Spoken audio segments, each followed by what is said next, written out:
Eu vou passar agora, gente, a palavra para a Lenice Baeta, que vem acompanhando vários desses processos, acompanha de perto o processo cavernoso também de proteção da Serra do Botafogo e acompanha também outro procedimento que é o de Aredes. Não para nossa surpresa, a Minerar é uma das empresas que está apontada enquanto uma empresa associada ao grupo criminoso. E a gente viu aqui uma série de manobras também para tentar diminuir a estação ecológica de Aredes. Isso ainda não saiu em operação nenhuma, mas com certeza, se escarafunchar, aí tem, não é, Lenice? Então, com a palavra. Sem dúvida. Boa tarde a todos, todas e todes. Eu sou a Lenice Baeta, sou historiadora e arqueóloga, e eu queria dizer, deputada, que também fiquei muito feliz, mas também estou com um sentimento de perplexidade e de preocupação, porque o que fica muito claro é que essa operação Rejeito, ela mostrou só a ponta do iceberg, foi só um pedacinho. Eu acho que ela só demonstrou, né, uma célula mesmo da Orcrim. Isso fica muito claro porque nós que atuamos em vários municípios do estado de Minas Gerais, né? Eu sou também da ONG CEDEFES, que tem 40 anos de existência, que atua muito aí, né, na luta pelos direitos socioambientais e territoriais também dos povos e comunidades tradicionais. A gente, lendo os processos, muitos deles estão assinados, os processos de licenciamento, por essas pessoas que foram agora presas, que fazem parte da quadrilha, mas, no entanto, não foi indicado a mineradora, entendam? Então, isso é muito grave. Então, quando a gente fala aqui, né, tem a listagem, né, mineradora X e Y, e as que não estão, mas que foram, né, contempladas, beneficiadas com a assinatura destas pessoas que foram presas pelo Ministério Público. Então, isso me preocupa muito. Essa é uma pergunta que eu faço para a secretária. Então, peraí. É óbvio, né, gente, que os processos que estão envolvendo as mineradoras, né, aquela listagem dos 42, se não me engano, né, é óbvio que elas têm que ser anuladas, isso é óbvio. Mas e as que ainda estão, né, no curso do licenciamento ambiental, mas que foram também pelas mesmas pessoas. Aí eu vou dar um exemplo, já que a gente já falou da Serra do Curral, né, já falamos da Botafogo, eu vou dar um exemplo de um lugar que ainda não foi mencionado, que é a Serra do Rola Moça. Por exemplo, no entorno da Serra do Rola Moça, em Ibirité, Sarzedo, tem uma mineração que se chama Santa Paulina. Né? Essa mineradora, que está na zona de amortecimento do Parque Estadual do Rola Moça, acreditem se quiser, é uma cratera absurda que há anos a gente exige a recuperação da área, né, da degradada, que fica ao lado do manancial de Taboões. Né? E aí a gente, baixando na internet os documentos em PDF, né, disponíveis, aí é aquilo que o Matheus falou, a gente vai até onde a gente pode, né? Fazendo a pesquisa, quem que assinou? O Baliani. E sabe o que a gente descobriu? E isso é importante falar, porque os servidores estão aqui em greve, e não é à toa. A gente lendo, acreditem, técnicos servidores da FEAM falaram que não podia dar o licenciamento. Um robusto relatório assinado pelos servidores da SEMAD, explicando, né, sobre vários aspectos que não podia conceder a licença. Aí, logo depois, 2 parágrafos desse senhor Baliani aí, que está nos jornais, deu a canetada e liberou. Opa! E aí eu pergunto, o que vai acontecer? E mais, para nosso espanto, continuando a ler, baixando os documentos da Agência Nacional de Mineração, sabe quem que assinou também a liberação? Claudinei e o Leandro. Olha só. E sabe o que eles alegaram no final? Que os técnicos, né, da equipe técnica da ANM estavam muito ocupados, então que eles mesmos iam fazer a revisão do processo e iam assinar, né, a liberação para a mineração, retirar o minério lá das pilhas de rejeito. Interessante, porque o Leandro, que eu saiba, ele era o gerente da barragem, mas aí ele opera também no que se refere à pilha de rejeito. E aí eu volto, né, ao PL da deputada Beatriz Cerqueira, da importância de regularizar a questão das pilhas de rejeito, gente. As coisas, a gente vê só uma face das coisas, né?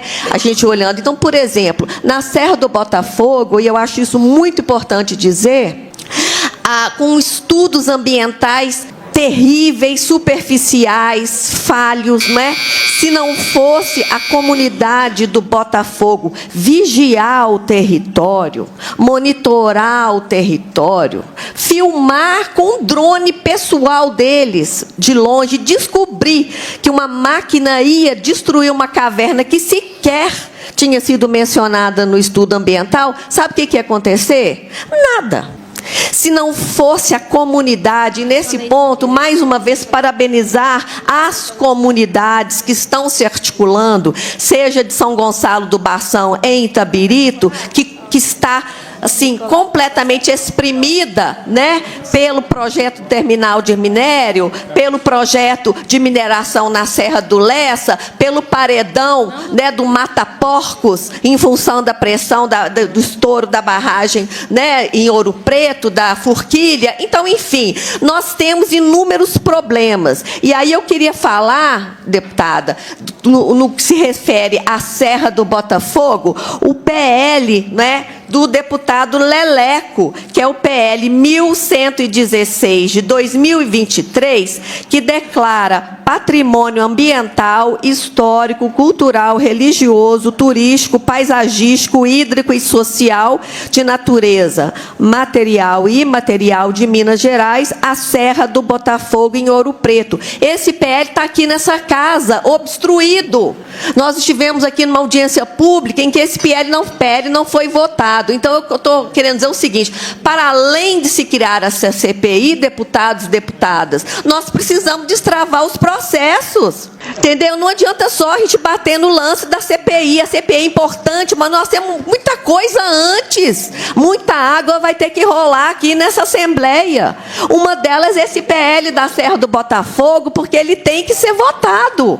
Então, o deputado que pediu vistas tem que liberar, assine e libere os processos. Então, assine a CPI, libere os projetos de lei, libere os projetos de lei. Da mesma forma que tem que anular o projeto de lei que você citou, deputada, é o projeto de lei de interesse da mineradora Aredes, que desafeta a área 21 hectares da unidade de conservação de Aredes. Tem que anular esse projeto de lei, gente. Isso é um absurdo. Então, deputados, por favor, eu estou pedindo isso em nome, assim, não só meu, mas de todos os moradores de Itabirito, que precisam, né, que esses PLs possam ser encaminhados enquanto vocês coletam essas assinaturas, tá? E eu queria dizer outras coisas também que eu fico bastante assustada, com a questão do Copan, que é um teatro de horrores. Gente, o Copan não pode mais ficar do jeito que está. Né? Então, assim, não podemos mais falar só das quadrilhas ou só daquela listinha. Aquela listinha, para mim, é só uma coisinha. Aquilo ali, para mim, olha, aquilo ali a gente já sabia, qual que é a graça? Eu quero pegar os que aí estão aí, sabe? Que estão aí, sabe, fingindo de bonzinho, não tem nada com isso, olha, meu nome saiu na lista, mas que esses senhores que foram indicados estão assinando o processo deles. O Copan, né, ele foi uma estrutura absolutamente criminosa. Não tem condição. Eu também solicito aqui a suspensão das atividades do Copan, a suspensão de todos os processos de licenciamento ambiental. Agora, não é só licenciamento ambiental. Não é só licenciamento ambiental. Todas as atividades que elas beneficiam a mineração criminosa, ilegal. Então, por exemplo, nós temos o caso de um local vizinho à Serra do Botafogo, que é a Estação Ecológica do Tripuí. A Estação Ecológica do Tripuí, gente, é um dos lugares mais antigos de Minas Gerais colonial. A gente sabe disso, a gente estudou isso na 5ª série, né?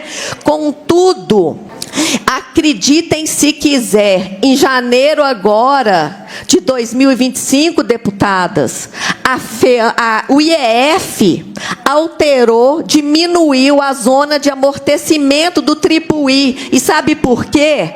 Porque as outras mineradoras, além da mineradora Patrimônio, querem operar, né, ali naquela região, e a zona de amortecimento atrapalhava. Agora, sabe por que a Estação Ecológica de Tripuí foi criada? Para proteger os mananciais dali, mas, sobretudo, um dos únicos lugares que tem um fóssil vivo do Cambriano, o Peripatos acacioi. Vocês sabiam disso, gente? Lá tem um fóssil vivo. E essa unidade, então, de conservação, ela é muito importante. Né? Ele é um bem, um exemplar paleontológico de grande importância. Então, como que o IEF, em janeiro, altera uma zona de amortecimento e por quê? Eu quero essas respostas. Eu quero essas respostas. Não é mesmo? Então, nós precisamos que essa CPI realmente se instale, mas a gente precisa também que todos esses processos, para além do licenciamento, como esse que eu citei aqui, sejam revistos. Não é mesmo? Não é possível a gente ficar com essa zona de amortecimento do Tripuí. Então, deputadas, eu, assim, gostaria de falar também, um outro último ponto é o Rodoanel.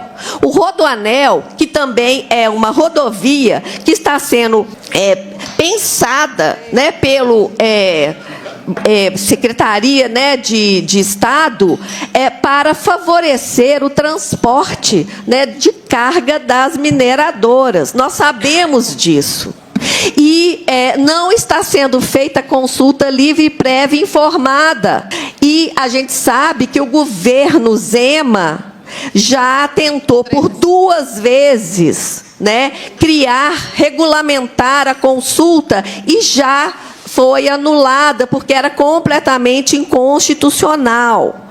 Então, mais uma vez, queremos a nulidade do processo de licenciamento ambiental.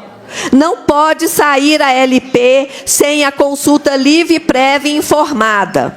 E, para fechar, eu gostaria de dizer, né, que essa greve ela é muito necessária, porque o sistema está totalmente corrompido. Obrigada. Muito obrigada, Lenice Baeta. Lenice, só lembrando isso que você falou, o instrumento da licença prévia é ainda licença ambiental. A diferenciação, licença prévia, licença de instalação, licença de operação, está descrita na lei.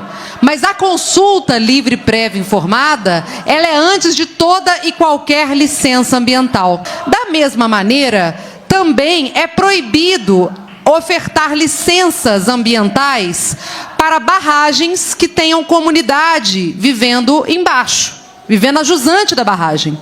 No entanto, nós também estamos questionando porque a Secretaria instaurou um processo para licença prévia de ampliação da mina de Conceição do Mato Dentro, com a população morando embaixo. Isso foi, inclusive, suspenso agora pelo Tribunal de Contas, a partir de uma provocação feita pelo nosso mandato. A gente tem uma série de questões importantes que você traz, e eu queria adicionar essa à sua fala, que foi uma boa puxada para essa questão das licenças ambientais. Lembrando que no próximo dia 1º, agora de outubro, nós receberemos novamente a secretária Marília, junto com a secretária Alê, para conversar sobre o Rodoanel. O Rodoanel Metropolitano será a pauta de outra audiência pública aqui.